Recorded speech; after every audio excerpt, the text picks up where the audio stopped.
whole year has passed since I first caught up with Dr Sanjeev Bandi and chatted with him about his passion for Movember and raising funds to support men's health. Dr Bandi continues his quest this year and has gone from strength to strength, but I'm going to let him tell you all about it. I hope you enjoy my chat this year with Dr Bandi. Dr Bandi, welcome again this year, and you're all covered up.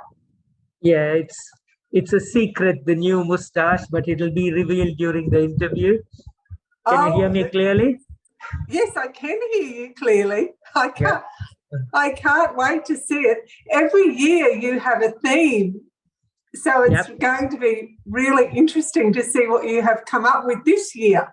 The theme this year is to touch on global warming as well as the ocean of despair because of the pandemic. So I was thinking, what's the best way of trying to signify both in the form of a moustache, and I came up with the tail of a whale on either side. So it looks like a mermaid's tail or a whale's tail.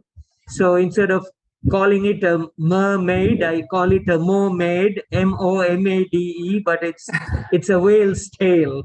So it's to signify the ocean of despair worldwide because of the pandemic, and also symbolize the whale as something to address global warming in a big way. So it's to address both, and because my moustache is salt and pepper, so it actually looks like a wise old man's moustache. Well, it is a wise old man's, well, maybe not an old man, but a wise man's moustache. Oh, no, I made it to 60 now, so I'm technically old. I just turned 60 this year.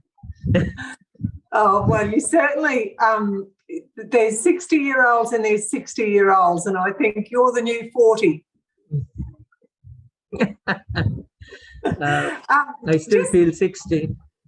I just want to touch on, before we do the reveal and before we get into Movember, I'm imagining that the inspiration beside with the whale may have something to do with your son, who is working on a great project to do with global warming. Would that be right? At the beginning of this year, they wanted to take 500,000 bottles out of the ocean in one calendar year, and they have been able to achieve it in 9 months. I mean, that itself is remarkable. And now they've set themselves another challenge to remove another 500,000 bottles in 3 months, from the 1st of October to the 31st of December. I'm not sure how they'll go, but they seem to be up for the challenge, and I hope they do it, because that will be the first company ever anywhere in the world to have physically removed 1 million bottles of plastic from the ocean in their first year of operation. That will just be unbelievable. That is amazing. I might have to try to catch up with the boys sometime before Christmas, but we really should focus on Movember and what Movember is all about. So Movember covers everything from men's mental health to prostate cancer. It's prostate cancer, testicular cancer, mental health, and suicide prevention. So it's got 4 segments to it. Yes. And within that segment itself, those are the 4 main areas. And we also try and concentrate on getting men to actually chat and talk, to start a conversation going. I mean, one of the biggest problems in this country is the macho image of men, and it is considered a sign of weakness if they actually talk about their problems, and that attitude has to change. And it's across the board. It's the sort of the image that the older men portray to the younger men, and it just keeps going on and on. I mean, even a normal emotion like crying for a man is deemed effeminate in this society. And for me, that's crazy. I mean, sometimes if I watch a movie, I cry 6 or 7 times. There's nothing effeminate about it. It's a normal emotion. You can't hide these things, and that is a problem. And we've also got Move, which is encouraging people to actually use exercise and physical fitness to try and do a more healthier lifestyle.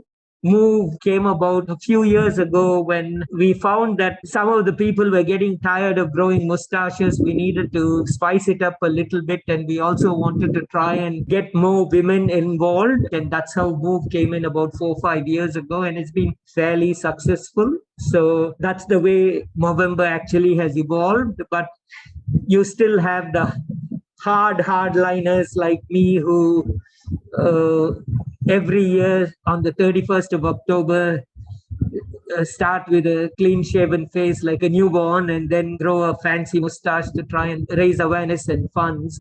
And Dr. Bandi, with the moving in Movember, you have continued your fitness journey, and even though you haven't been to New York this year to run the marathon, you're still very fit, aren't you? And you've lost a great deal of weight. Yep, I've just been doing strength training now, and it is, I mean, I am now down to 77.2, and 2018, before I started training for the New York Marathon, I was nearly 94, so I'm 22 kilos down.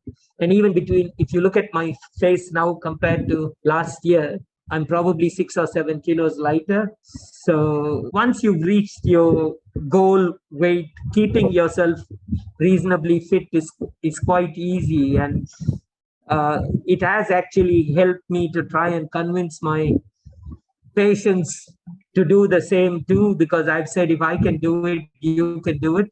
So it spurs them on. So it's a bit of a challenge. And now that I'm 60, okay, now there we go. As of now, I am third worldwide. Okay. But that'll keep changing. Yes. About 2 days ago, 3 days ago, when I sent you the thing, I was number one in Australia and number one in the world. But as a team, I think we are the second best team in the world and the highest fundraising. Oh no, we are the second best team in Australia now, and let's see, maybe the third best team in the world. No, fifth best team in the world. But that's not bad for a group of blokes from Mackay.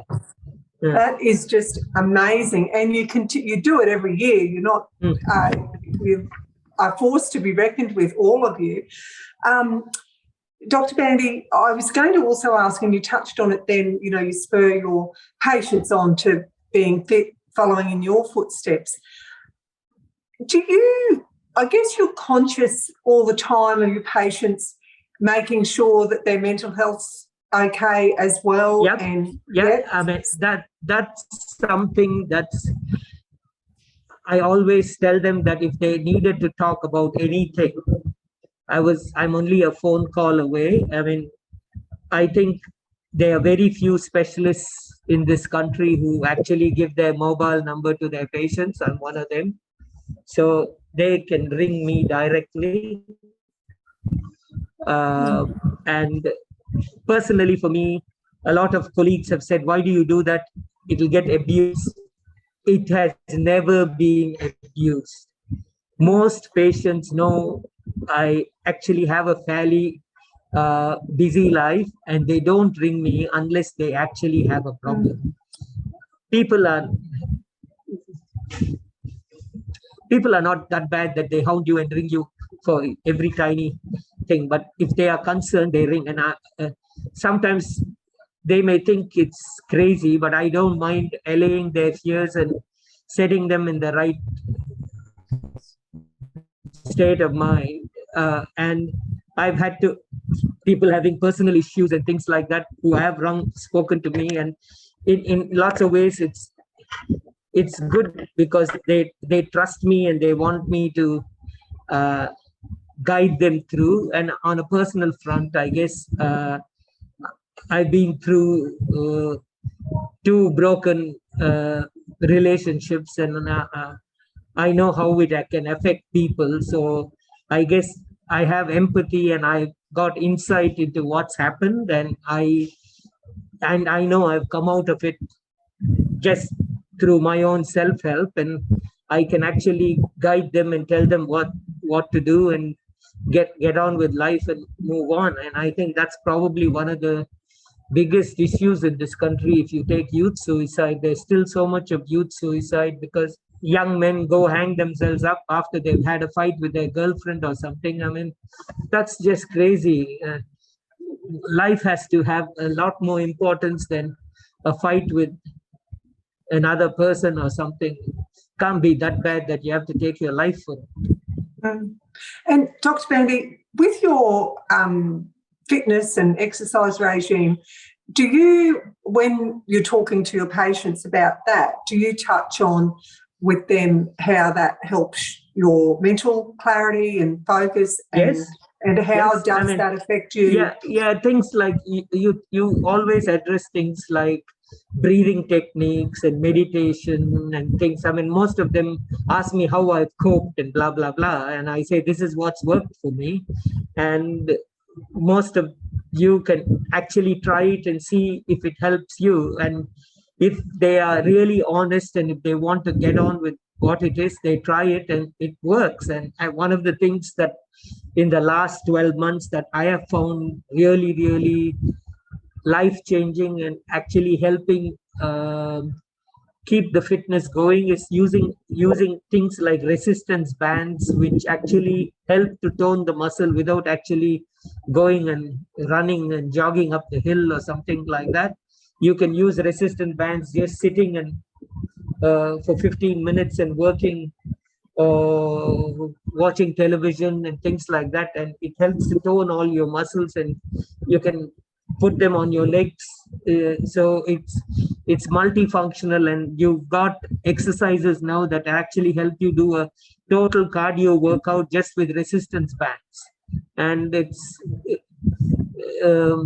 there are new technologies, and it's all very, very affordable. You don't even have to go to a gym. I don't go to a gym. I do everything at home. So that makes it more affordable and achievable for people too. And simple things like planking and things like that.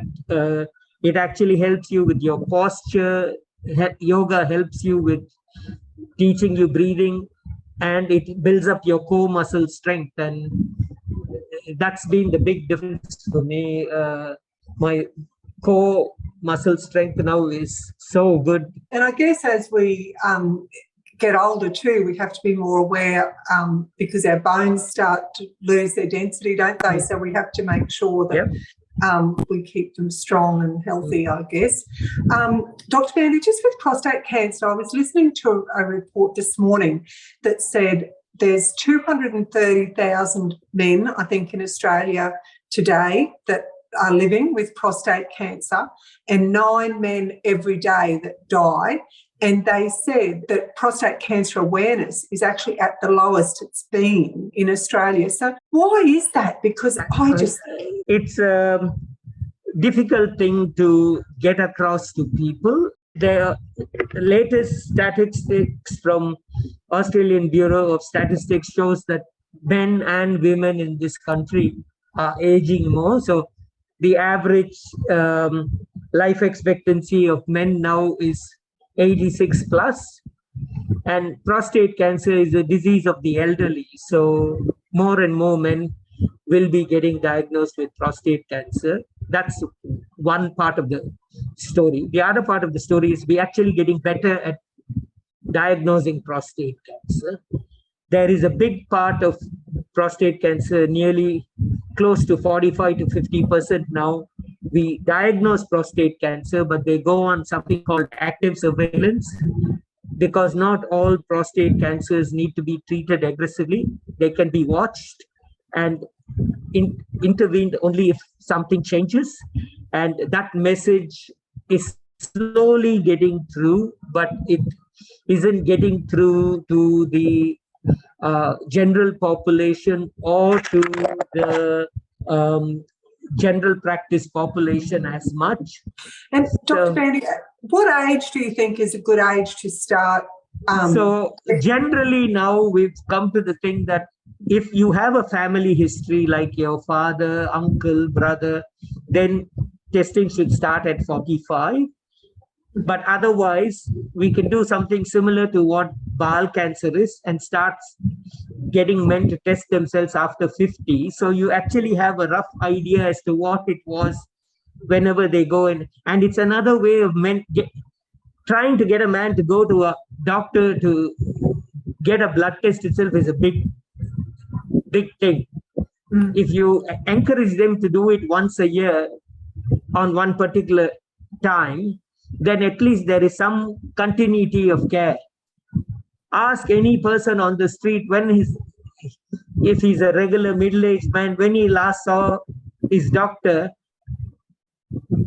you'd be surprised. Most of them haven't seen him for years. Most of them even don't have a GP. Yeah, that's very true. And I think, men in the bush are probably even less likely to make the trip into town to see their doctors. So, it's such an important issue, and we have to educate our young people as well, so that when they get to that age, they're very, very aware of it. And it's not just prostate cancer. I mean, take testicular cancer, for example. You won't believe how often I actually see patients with a testis that's bigger than an avocado before they come to see me. Gosh. And some of them are in their 20s, 25, 30s. They have either married or have a partner. And even their girlfriends don't realize that one testis is bigger than the other. And I'm saying, I mean, you've been sexually active with this guy, and don't you even realize one's bigger than the other? I mean, if you had one breast bigger than the other, I'm sure he would have told you. I mean, I find it quite remarkable that certain issues are taboo to talk about. And the biggest joke is most of them say, oh, it's not painful. Testicular cancer is never painful, but if one feels as hard as an avocado compared to another one that feels like a marshmallow and it's about 10 times the size of the other, what do you think's going on? And I guess, as wives and girlfriends, we need to be very aware and educated as well, so that we can encourage our men when things are not right. Yeah, I mean, you have to behave like mature adults. I mean, if you think something's not right, you either get them to go and seek attention or do something, because the number of times I've been totally gobsmacked, it's very, very rare we actually see a person with a small enough testicle with a little lump. Most of them present with literally the whole testis totally replaced by tumor. And it's been there 8 or 9 months. And the saddest part is testicular cancer is probably one of the most treatable cancers in the world. Cure rate is 99.9%. And you still wonder why they don't come and seek help earlier. They always come 8 to 10 months after it started.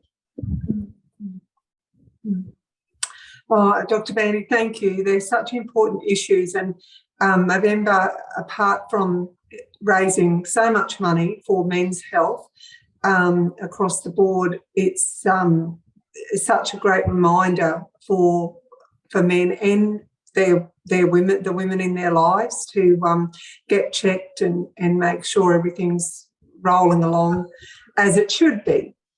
So thank you.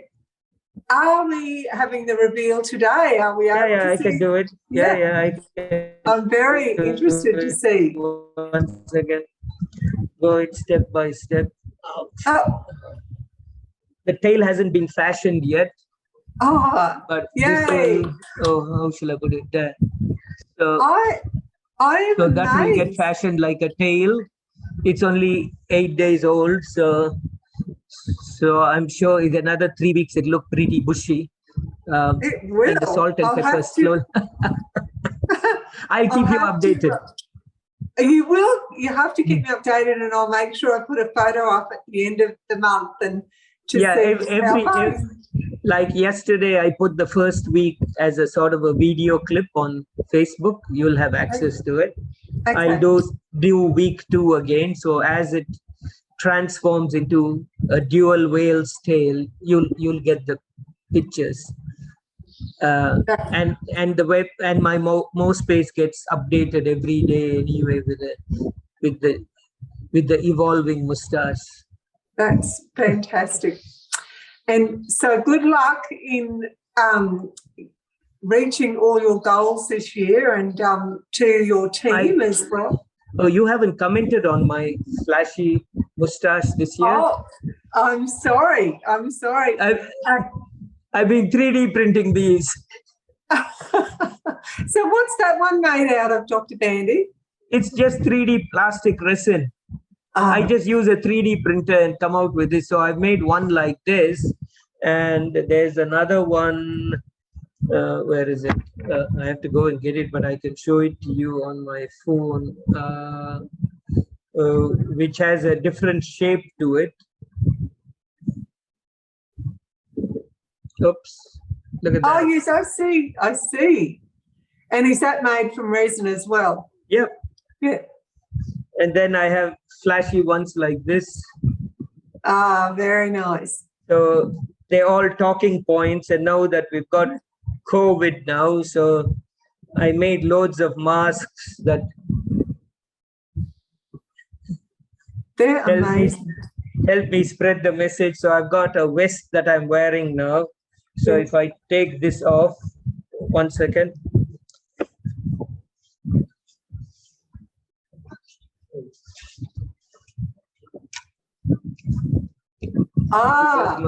You got these, and then I've got another waistcoat. So who makes the waistcoats for you, Dr. Bandi? Patients' wives. They know I'm mad as a hatter, so I just buy the material and they stitch it for me. Oh gosh, they're very, very. So I've got a small scale industry going. But you're always very impressive, and I mean, I use them as talking points because it's good they're good conversation starters. So people look at it and say, what does that signify, or who made it? And then it brings you to the topic of men's health. So yeah, it's an indirect way of trying to influence and get a conversation started. And I've always found it very, very useful tactic and a gimmick. So whatever I create actually pays back 1,000-fold, I think, in what it's done in the community, because it's actually started a conversation and moved on from there. Like this year, I've made it a point to get everybody who's joined the team to make a pledge that they will speak to at least 2 men or women every day for the whole year about men's health. Some aspect of men's health. It's easy to talk to at least 2 people per day. So that means in a year, they're able to speak to about 700 to 800 people.